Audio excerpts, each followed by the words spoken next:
#1 CD. They expect to sell 1 million copies of this thing. Like, more. That's the first week, and then what do you... That's so many, though. That's a lot for the first week. That's amazing, and you wrote the entire thing by yourself. Yes. Every song. That's something that that makes me really proud of this album, because, I mean, it took 2 years to make this album. And at some point in the process, I made the conscious decision to keep on writing it by myself. You know, at first it was really circumstantial. Like, I'd get an idea at 3 a.m. and I'd be like, there's no co-writer here in Montana on the tour bus at 3 a.m., so I'll just go ahead and write this by myself. And then, like, a little more than halfway through, I was like, you know what? I could do this by myself, really, maybe.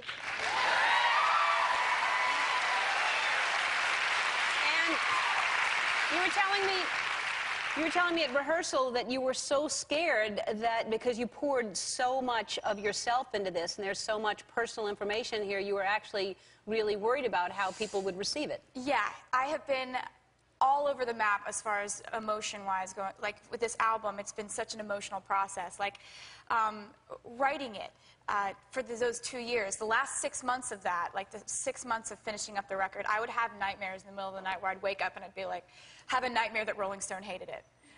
Like, and, you know, I mean, I'd wake up and I'd be like, in the nightmare, they gave me like half a star. I'm like, is that even possible? Did they even do that? Yeah.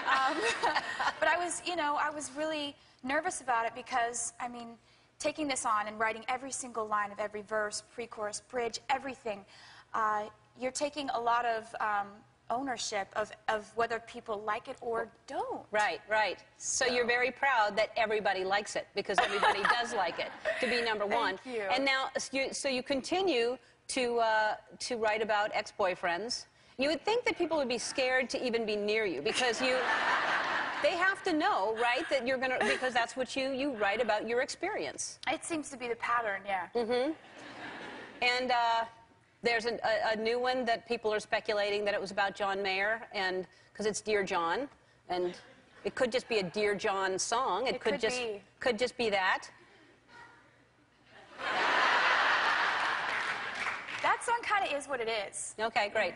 We know the answer now. It's about him. So now, well, you didn't dispute it, so obviously. Well, but the thing is, like, okay, with my career, and I've been fortunate enough to have success, like, I've had a few main goals and priorities if I was lucky enough to continue to get to do this and have it go like this.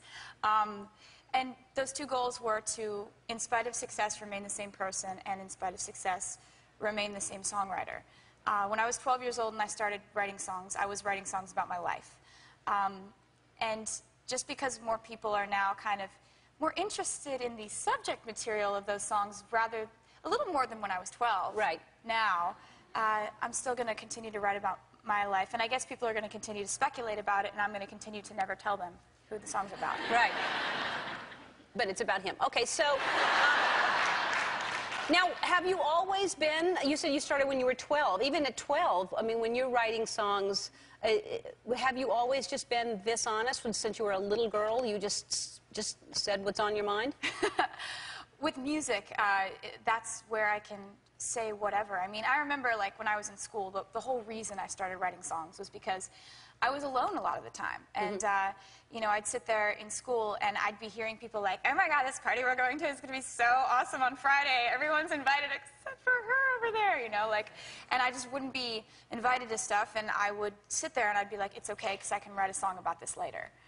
And here I am at 20, and I'm still saying that when I go through tough times. So it's like, you know, that it's worked out. It's a creative way to get your feelings out, and it's a very successful way to get your feelings out. Thank you. Well, I appreciate it. We have to take a break. We'll be back, and she'll tell us all about her new boyfriend, and